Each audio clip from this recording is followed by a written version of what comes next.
Diesel petrol किल्लत की अफवाहों पर प्रशासन हुआ सख्त।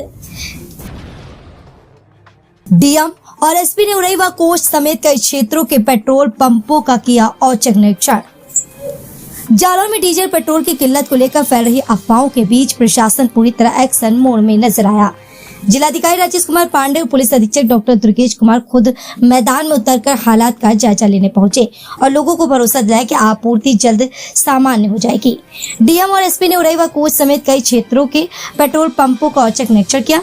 निरीक्षण के दौरान कुछ स्थानों पर डीजल की अस्थायी कमी जरूर पाई गई, जिसका कारण बड़ी खपत और टैंकरों की देरी से आपूर्ति बताया गया। वहीं एक पेट्रोल पंप पर स्टॉक उपलब्ध होने के बावजूद बिक्री बंद मिलने पर डीएम ने कड़ी नाराजगी जताते हुए संबंधित के खिलाफ कार्रवाई के निर्देश दिए। निरीक्षण के दौरान किसानों ने डीजल की कमी से खेती कार्य प्रभावित होने की समस्या रखी, जिस पर प्रशासन ने तत्काल आपूर्ति सुचारू कराने का आश्वासन दिया। अधिकारी ने स्पष्ट किया कि पेट्रोलियम कंपनियों के साथ समन्वय कर पर्याप्त स्टॉक उपलब्ध कराया जा रहा है। प्रशासन ने कहा कि कुछ स्थानों पर कृत्रिम संकट पैदा करने की कोशिश की गई, जिस पर सख्त कार्रवाई की जा रही है। कालाबाजारी रोकने के लिए ड्रम में डीजल वितरण पर रोक लगा दी गई और पेट्रोल पंपों की लगातार निगरानी के निर्देश दिए गए। जिलाधिकारी ने स्पष्ट कहा कि जनपद में डीजल पेट्रोल की कोई वास्तविक कमी नहीं है और आज ही आपूर्ति सामान्य कर दी जाएगी। साथ ही कालाबाजारी करने वालों के खिलाफ कड़ी कार्रवाई की चेतावनी दी गई है। प्रशासन ने आमजन से अपील की कि वे अफवाहों पर ध्यान न दें और अनावश्यक भंडारण से बचें। फिलहाल स्थिति पूरी तरह नियंत्रण में बताई जा रही। जनपद जालौन से सोनी न्यूज के लिए अमित कुमार। ये वर्तमान में डीजल और पेट्रोल देखिए, जनपद में कुल 7 टाउन हैं जो बड़े हैं।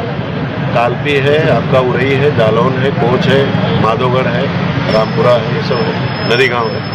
इनमें सब जगह पर उपलब्ध है। केवल कोच में करीब 7-8 पंप पे डीजल जो है उनका शॉर्टेज दिख रहा था। उन पे कल बहुत ज़्यादा एक्सेस सेल कर देने के कारण टैंकर जा करके उनका नहीं आ पाया था, तो उस कारण से इन लोगों ने उस पर बंद कर रखा था।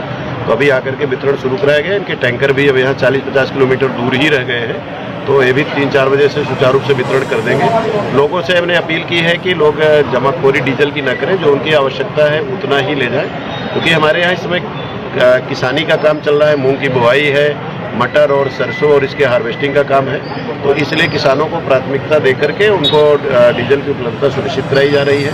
हमने अधिकारियों को निरीक्षण के लिए निर्देशित किया है। हम और पुलिस अधीक्षक महोदय स्वयं सुबह से प्रत्येक कस्बे का निरीक्षण कर रहे हैं, पंप का निरीक्षण कर रहे हैं, और हमारे पास प्रचुर मात्रा में डीजल और पेट्रोल की उपलब्धता है। कहीं कोई कमी नहीं, किसी अफवाह या घबराने की जरूरत नहीं है। हम लोगों ने पूरी प्लानिंग अपने किसानों की आवश्यकता के अनुसार और जो उपभोक्ता हैं वाहन के और मोटर ऑपरेटर के, उनके लिए सबकी कर रखी है।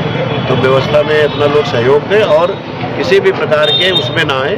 बहुत पर्याप्त मात्रा में हमारी आवश्यकता के अनुसार ऑयल कंपनियों से लगातार निरंतर वार्ता करके इसको सुनिश्चित कराया जा रहा है कि कठिनाई नहीं है। सर, कुछ पेट्रोल पंप ने अभी रख लिया था स्टॉक में, तो उनके खिलाफ क्या कोई कार्रवाई? उनके यहाँ भी मैंने देखा था, तो जैसे कुछ जो रिजर्व स्टॉक से कुछ डीजल था भी, फिर उन्होंने विक्रय बंद कर दिया था। उसका उन्होंने कारण बताया कि कुछ लोग जो है वो लेके आ रहे थे, जो वो ड्रम ले आ रहे थे, तो उनको ड्रम ले करके स्टोरेज करने के चक्कर में तो उन्होंने उनको हतोत्साहित किया था। अभी सुचारू रूप से फिर वितरण शुरू करा दिया। नया क्लेवर, नया अंदाज। आप देख रहे हैं देश का number 1 digital news channel Sony news. पैनी नजर, तीखी सोच।